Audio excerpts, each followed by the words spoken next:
Film की शुरुआत होती है जब धरती का माहौल इतना खराब हो चुका था कि एक नया बर्फ का युग शुरू हो गया। अब तो पूरा प्लेनेट बर्फ से ढका हुआ है और लोगों को जिंदा रहने के लिए जमीन के नीचे रहना पड़ता है। एक छोटी सी बस्ती में जहाँ लोग मुश्किल से जी रहे हैं, एक दिन अचानक अलार्म बजा। सब लोग घबरा गए जब चिल्लाते हुए आवाजें सुनाई दी। दो लोग जो इससे डर कर एक हॉलवे में दौड़ पड़े क्योंकि पीछे कुछ खतरनाक चीज थी। वो दोनों जल्दी से एक दरवाजे तक पहुँचे, पर अफसोस दरवाजा बंद था। उन दोनों के पास कोई और रास्ता नहीं था और जो चीज उनका पीछा कर रही थी उसने उन्हें मार दिया। अब एक दूसरी बस्ती में सैम बाहर सैटेलाइट एंटीना ठीक कर रहा है। जब उसने देखा कुछ लोग बाहर आ रहे हैं, एक बीमार आदमी है जो शायद ठीक होने के लिए मेसन से थोड़ा और वक्त मांग रहा था। लेकिन मेसन को लगा कि वो लोग उस बीमार आदमी पर पहले ही बहुत सारी दवाई और खाना बर्बाद कर चुके हैं। वो उसकी बात सुनने के मूड में नहीं था और उसने अपनी गन निकाल ली। बीमार आदमी भीख मांग रहा था कि उसे एक और दिन दिया जाए, पर मेसन को कोई परवाह नहीं थी। सैम ने देखा कि बात बिगड़ रही है और उसने मेसन को रोका। उसने कहा कि बीमार लोगों को चुनने का हक है, या तो वो बाहर बर्फ में चला जाए या फिर गोली खाए। मेसन ने सैम की बात को नजरअंदाज किया और बीमार आदमी को मार दिया। उसने कहा कि ये सब उनकी बची खुची बस्ती के लिए जरूरी था। जब वो अंदर वापस आया तो पता चला कि ये लोग एक छोटी सी जगह में बंद हैं, जहां सामान बहुत कम है। पिछली बार जब इनका सर्दी से पाला पड़ा था तब उन्होंने एक हफ्ते के अंदर 20 लोगों को मार दिया। फिर उनके लीडर ब्रिग्स ने एक नया नियम बनाया, अगर कोई बीमार पड़ता है तो उसे अलग रखा जाएगा। अगर वो ठीक नहीं होता तो उसके पास दो ही रास्ते हैं, या तो गोली या फिर बर्फ में सर्दी से मरना। इस बस्ती के सभी लोग आपस में एक दूसरे का ख्याल रखते हैं, पर अब वो लोग उतने नहीं रहे जितने शुरू में थे और लोगों के बीच एक अफवाह है कि कहीं न कहीं एक ऐसी जगह है जहां गर्मी है। पर सैम को ये सब सच नहीं लगता और न ही ऐसी बातों पर यकीन है। एक दिन सैम ब्रिग्स के पास गया और उससे कहा कि मेसन ने नियम तोड़ा है। ब्रिग्स को ये बात पसंद नहीं आई, पर उसके पास एक और जरूरी काम था। वो सैम को लेकर कम्युनिकेशन रूम में गया, जहाँ कूपर ने बताया कि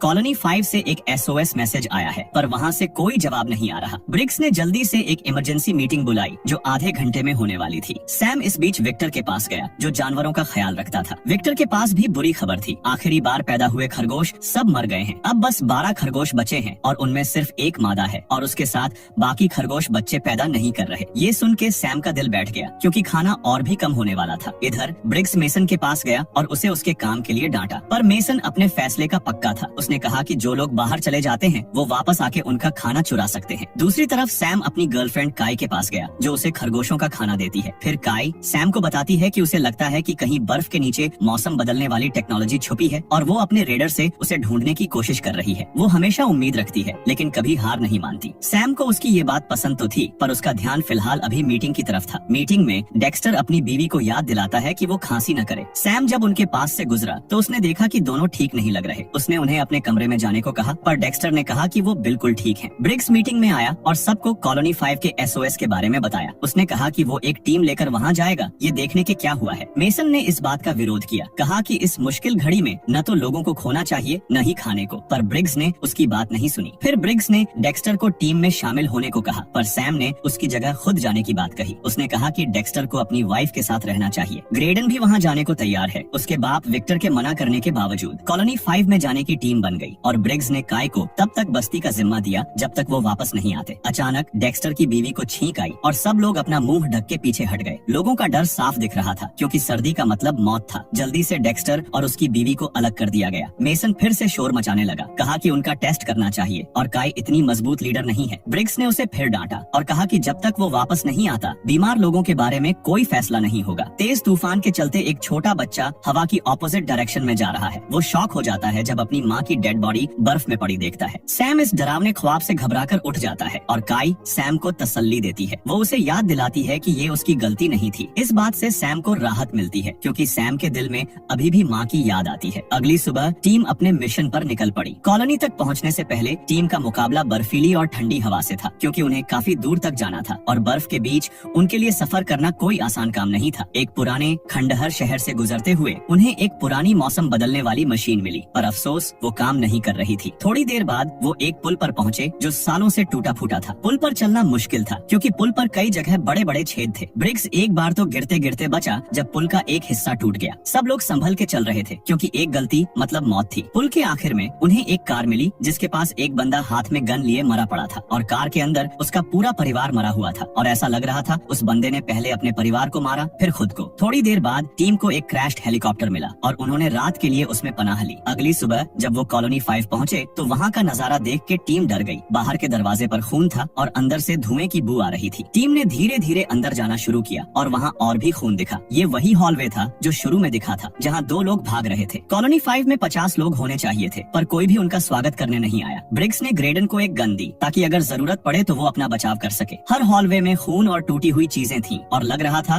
कि सब मर चुके हैं। अचानक एक बंद कमरे से आवाज आई। सैम ने जल्दी से ताला खोला तो वहाँ एक बंदा जमीन पर पड़ा था जिसका नाम लीलैंड है। वो डर से चिल्ला उठा और भीख मांगने लगा। लीलैंड ने बताया कि वो कई दिनों से उस कमरे में बंद है और उसे नहीं पता कोई और जिंदा है या नहीं। उसने ये भी बताया कि कुछ दिन पहले उन्होंने अपना एंटेना ठीक किया था और एक मैसेज मिला था। उसने वो मैसेज टीम को दिखाया जिसमें एक बंदा दिखा जो एक ऐसी जगह पर था जहाँ बर्फ नहीं थी। उस बंदे ने बताया कि उन्होंने एक मौसम बदलने वाली मशीन ठीक की है और अब वहाँ बीज उगाने वाली जमीन है और उन्हें बस बीज की जरूरत है। पर मैसेज बीच में कट गया और लोकेशन पूरी नहीं पता चली। लीलैंड ने बताया उसने ट्रांसमिशन के सिग्नल को 3 अलग अलग जगहों से ट्रैक करके वहाँ एक टीम भेजी थी उस जगह को ढूंढने, पर वो टीम कभी वापस नहीं आई। लेकिन कुछ खतरनाक चीज उनके पीछे वापस कॉलोनी तक आई जिसने सबका ये हाल किया। सैम ने लीलैंड से कहा कि वो उसके मैप पर उस जगह को मार्क करे। ब्रिग्स ने कहा कि वो लीलैंड को अपने साथ वापस ले जाएंगे, पर लीलैंड इतना डरा हुआ था कि वो कमरे से बाहर नहीं निकलना चाहता था। उसने बताया कि जो आवाज उन्होंने सुनी वो उसकी नहीं थी। फिर टीम ने जल्दी से कमरे में जितना इम्पोर्टेंट सामान था उठाया और अपनी कॉलोनी से कांटेक्ट करने की कोशिश की, पर कोई जवाब नहीं मिला। आखिर में उन्होंने लीलैंड को छोड़ दिया क्योंकि वो नहीं आना चाहता था। फिर वो लोग आगे बढ़ने लगे। आगे बढ़ने के साथ साथ आवाजें और तेज होना शुरू हो गयी। थोड़ी दूर चलने के बाद उन्होंने कुछ टॉर्च की रोशनी देखी। जब वो पास गए तो एक भयानक मंजर दिखा। मरे हुए लोगों के ढेर के बीच एक बंदा एक लाश को काट रहा था और दूसरे लोग उसका गोश्त खा रहे थे। ये देख के सैम, ब्रिग्स और ग्रेडन डर गए। अचानक वो बंदा जो लाश काट रहा था उसने उन्हें देखा और हमला करने के लिए भागा। सैम ने जल्दी से गोली चला दी और वो मर गया। पर गोली की आवाज से और भी लोग जो असल में कैनिबल्स थे उठ खड़े हुए। उनका लीडर चिल्ला उठा और सब उनके पीछे दौड़ पड़े। सैम ने लीडर के कान में गोली मारी और एक दूसरे कैनिबल को भी मार दिया, पर वो लोग इतने ज्यादा थे कि रुकना मुश्किल था। ब्रिग्स ने एक डायनामाइट का स्टिक फेंका ताकि उन्हें थोड़ा वक्त मिले। इस बीच ग्रेडन गलती से बाकी दोनों से अलग हो गया और कैनिबल्स ने उसे घेर लिया और मार दिया। ब्रिग्स और सैम ने वापस आकर उन कैनिबल्स को एक एक करके खत्म किया, पर जब उन्होंने ग्रेडन को देखा तो वो मर चुका था। ये देख के उन्हें रोना आया, पर ब्रिग्स और सैम के पास रोने का वक्त नहीं था। वो दोनों जल्दी से सीढ़ियाँ चढ़ने लगे ताकि कैनिबल्स से भाग सके। सैम के पास अब गोलियां खत्म हो चुकी थीं। एक और कैनिबल उनके सामने आ गया। ब्रिग्स ने उससे लड़ना शुरू किया और बड़ी मुश्किल से उसे गोली मारी। दूसरे कैनिबल्स भी वहाँ पहुँच गए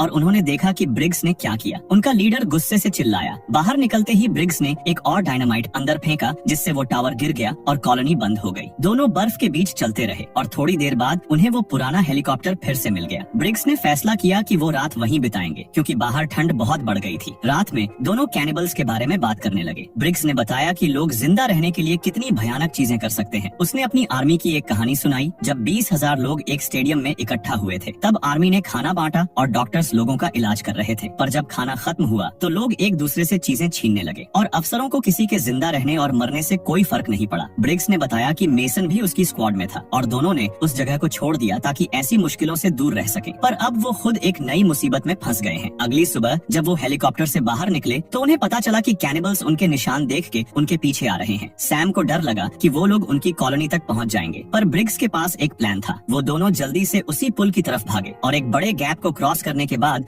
उन्होंने एक डायनामाइट को जलाकर गैप के पास रखा और छुप गए, पर हवा ने डायनामाइट की आग बुझा दी। सैम ने कहा कि वो दोबारा जलाने जाएगा, पर ब्रिग्स ने उसे रोक दिया और खुद चला गया। हवा की वजह से लाइटर जलाना मुश्किल था, पर ब्रिग्स रुका नहीं। इस बीच कुछ कैनिबल्स गैप के पास आए और छलांग लगाने लगे, पर गिर गए। आखिर में ब्रिग्स ने डायनामाइट जला लिया और जानबूझ के उसने कैनिबल्स को पास आने दिया। एक बड़ा धमाका हुआ और कुछ कैनिबल्स के साथ ब्रिग्स भी उसमें मर गया। पुल का बीच का हिस्सा भी टूट गया, जिससे कैनिबल्स के लिए पुल क्रॉस करना नामुमकिन हो गया। पुल पर एक तरफ सैम अकेला था और दूसरी तरफ कुछ कैनिबल्स, जिसमें उनका लीडर भी था जो उसे घूर रहे थे। सैम जल्दी से भागा ताकि वो अपनी कॉलोनी तक पहुंच सके। इधर कॉलोनी में मेसन ने डेक्स्टर और उसकी बीवी को बाहर निकाल लिया था। उनकी भीख के बावजूद उसने डेक्स्टर की बीवी को गोली मार दी, पर जब वो डेक्स्टर को मारने वाला था काय आ गई। उसने मेसन को धमकी दी कि अगर वो नहीं रुका तो वो उसे गोली मार देगी। इस बीच सैम की आवाज सुनाई दी जो मदद के लिए चिल्ला रहा था। डेक्स्टर मौका देख के भाग लिया, लेकिन काय सैम को देखने चली गई। सैम ठंड से बेहोश हो गया और मेसन ने पीछे से आके काय को भी बेहोश कर दिया। कुछ घंटों बाद जब सैम होश में आया तो उसे पता चला कि मेसन ने उसे बेड के साथ हथकड़ी लगा रखी है। मेसन ने कहा कि अब वो यहाँ का बॉस है। उसने सबके लिए नए नियम बना दिए, जिसमें खाना आधा खाया जाएगा और जो भी बीमार होगा उसका तुरंत टेस्ट होगा। जो काम नहीं करेगा उसे खाना नहीं मिलेगा। सैम ने मेसन को चेतावनी दी